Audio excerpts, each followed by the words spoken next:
wonderful wherever you are. Today we're going to be adding a coin to our game, and we're going to be doing some transform animation recording, another style of animation that's available in Unity. So the first thing I want to do though is I want to do a little bit of maintenance. Right now our frog kind of has a floaty jump, so I'm going to change a couple things. I'm going to click on our player in the hierarchy. I'm going to scroll down to the rigid body, and right now his gravity scale is 1. I'm going to change that to 5. That means he's going to have more downward force all the time. So he's going to jump up less and he's going to fall down more. And then I'm going to go down to our jump height. And right now I think it was 6 or something. Let's change it to 15. Okay, and I'm going to press play. Now you're going to see I'm going to jump up and fall down quicker. That has a kind of a better feel to it. We do still have one issue, and there it is. You see my frog kind of just tumbled and rolled. That might be good if we're pushing around a ball or something, but we don't want our player to walk around on his head. That would look silly. Or maybe you do. If you do, then skip this next step. So the way we're going to fix that, we're going to go to our rigid body, and we're going to open up our constraints by clicking this arrow. And there's freeze rotation Z. We're going to click that, and that'll keep him from spinning. Okay, one more thing I wanted to mention. If for some reason you want everything in your game to have more gravity, which is quite possible, you could change the gravity scale on everything, or we can change the physics scale by going to Edit, Project Settings, Physics 2D, and changing this right here. This will affect everything in the game that has rigid body 2D. We can do a negative Y is going to be everything falls down, positive Y, everything falls up, negative X, everything falls to the left, and positive X, everything falls to the right. By default, it's going to be negative 9.81. That is the gravitational constant here on Earth. So I don't really mess with that too often, but depending on your game, you might want to. Okay, with that being said, let's add a coin to our game. So the first thing we're going to do is I'm going to go into Project Art. I'm going to drag this coin out here. Now yours is probably going to be smaller. Before this video, I did this. I went to our coin in our art folder and I changed the pixels per unit to 20.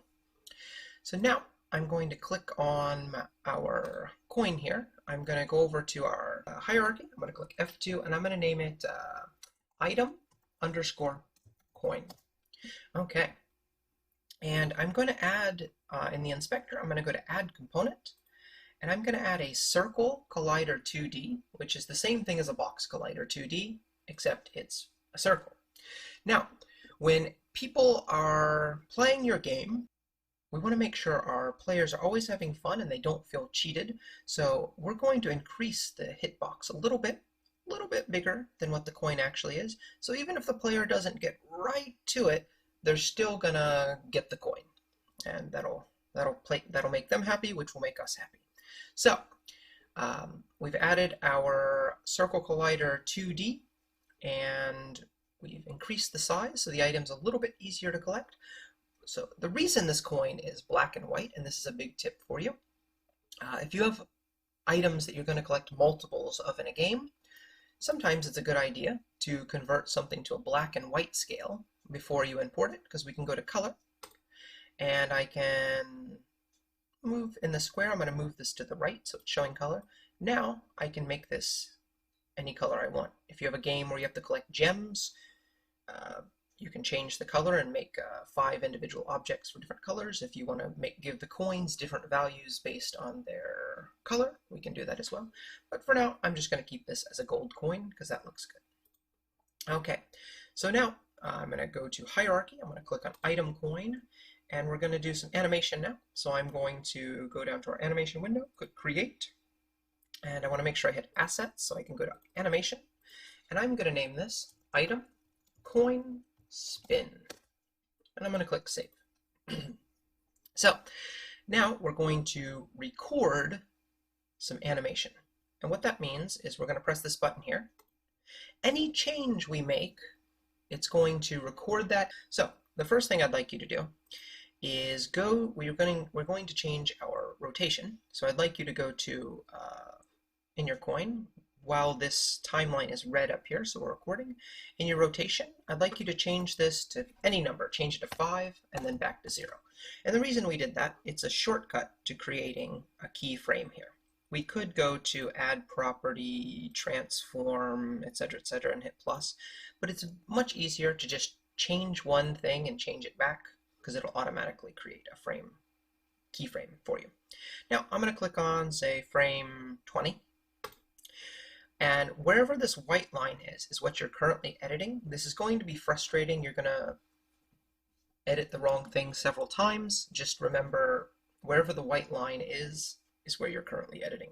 So now what I want to do, I want to change my coin. I want to make it look like it's spinning. So what I could do is I could change the rotation. If I change X rotation, it's going to flip vertically like a paper, like a, it's a 2D object, so like paper. If I flip on Y, it's going to flip horizontally, rotate vertically on its axis. And Z, one of the few times we use Z in 2D is the rotation, because it'll make it spin, which sometimes is a good option, but we're going to use our rotation Y here. So I'm going to, on the Y, I'm going to type 85. And the reason I'm using 85, if I use 90, it's going to completely disappear. And that doesn't look as great. So we're going to have 85. And then on frame, so I'll show you what this does actually. If I click play, you're going to see that it's going to shift gradually from 0 to 85 degrees. So if I hit play, it's starting to look okay, but it's looping, so it's jumping from 85 back to 0. So what I want to do here, I can click on 40, and I could set this value back to 0. But an easy way to have a perfect loop in Unity is to copy the first frame. So I'm going to click on the frame 0, then I'm going to click right here at the very top here so it highlights everything. I'm going to hit Control C, I'm going to click on frame 40, and I'm going to hit Control V. So now these two frames are exactly the same, which means the loop is going to be perfect. All right. If you want, you can go ahead and try clicking 90 here and see what happens. But it's going to be, there's going to be one frame where you can't see anything. That actually kind of looks okay. Maybe I'll even go with like an 88. I don't want it to completely disappear for a frame. Try 88 there. And I'm going to make this spin. Let's see, let's try a couple speeds. Let's try 48. That looks kind of nice. Let's try 120. Actually, yeah, I kind of like that. We're going to go with 120. Coin spinning fast. All right, so I'm going to click play to stop that, and then I'm going to click out of record mode. And we now have a coin that has a circle collider on it that we can collect. So I want to do one more thing before we finish the video. I'm going to click on item coin. I'm going to drag it into our prefabs. Now that it's a prefab, I can put as many coins as I want on the screen. All right, in the next video, we're going to focus on script where we collect the coin. So I'll see you in the next one.